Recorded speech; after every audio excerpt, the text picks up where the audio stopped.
Fascist Awami League মুক্ত দেশে ১৭ বছর পর মানসিক শান্তিতে এবার ঈদ উদযাপন করার কথা জানিয়েছেন বিএনপি নেতারা।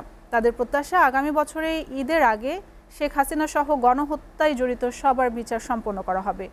বিএনপির স্থায়ী কমিটির সদস্য ইকবাল হাসান মাহমুদ টুকু বলেন, আওয়ামী লীগের হাতে সবচেয়ে বেশি নির্যাতিত হয়েছে বিএনপি, তাই আওয়ামী লীগকে কখনো পুনর্বাসিত হতে দেবে না জাতীয়তাবাদী দল।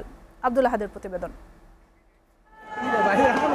গেল ৫ আগস্ট ছাত্র জনতা ও বিভিন্ন রাজনৈতিক দলের আন্দোলনে আওয়ামী লীগ সরকারের পতন ঘটে। শেখ হাসিনার পতনের পর দেশের রাজনীতি থেকে শুরু করে সব কিছুতেই পরিবর্তন লক্ষ্য করা গেছে। পতিত আওয়ামী লীগ সরকারের আমলে বিএনপি সহ বিরোধী রাজনৈতিক দলের উপর চালানো হয় নির্যাতন। হামলা মামলায় ঘর ছাড়া ছিলেন বিএনপির বেশিরভাগ নেতাকর্মী। ঈদ সহ বিভিন্ন উৎসব কাটত আতঙ্কে। ফ্যাসিস্ট মুক্ত দেশে বিএনপি নেতাকর্মীদের এবারের ঈদ ছিল আলাদা। তাদের চোখে মুখে আনন্দের ছাপ দেখা গেছে। আগামী ঈদকে আরও আনন্দিত করতে গণহত্যায় জড়িতদের বিচারের দাবি জানান তারা। আগামী ঈদের আগে স্বৈরাচার শেখ হাসিনা সহ আওয়ামী লীগের এবং ষড়যন্ত্রকারীদের দোসরদের বিচার করার মাধ্যমে আরেকটু সুন্দর আরও ভালো একটি ঈদ আমরা উদযাপন করতে চাই। বিগত ১৭ বছর দেখা গেছে ঢাকাতেও ঈদের জামাত পড়তে যায় একটা সংশয় কাজ করতো যে জামাত পড়তে গিয়ে যাচ্ছি এইখানেও কি গ্রেপ্তার হব কিনা। এমন ঈদ উপহার দেওয়ার জন্য জুলাই আগস্ট আন্দোলনে যারা জীবন দিয়েছেন তাদের প্রতি কৃতজ্ঞতা প্রকাশ করেন বিএনপির স্থায়ী কমিটির সদস্য ইকবাল হাসান মাহমুদ টুকু।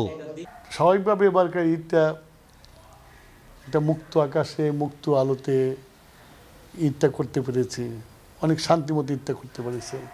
কিন্তু এই ঈদটা করার পিছনে যেসব মা তাদের সন্তান হারিয়েছে, ফ্যাসিস্ট মহিলাকে সরাতে যেয়ে এই দেশের মানুষই রক্ত দিতে হয়েছে, তো সেই দিক দিয়ে তাদের কথা মনে হয়েছে, তাদের ইয়েতেও কৃতজ্ঞতায় মাথা নত হয়েছে।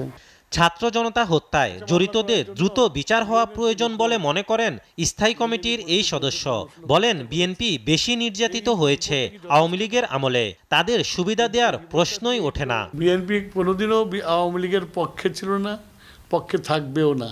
ইউএনএ রিপোর্টে যে বলেছে ১৫০০ লোক হত্যা করেছে, এই রিপোর্টটা কি যথেষ্ট না? এই রিপোর্টটা দিয়েই তো মামলা করে তাদের হাসিনার মামলা চালু করা যায়, সেটা কিন্তু আমরা এখনো দেখি নাই। আমি জানি না কি করছে সরকার। আব্দুল আহাদ, এসটিভি, ঢাকা।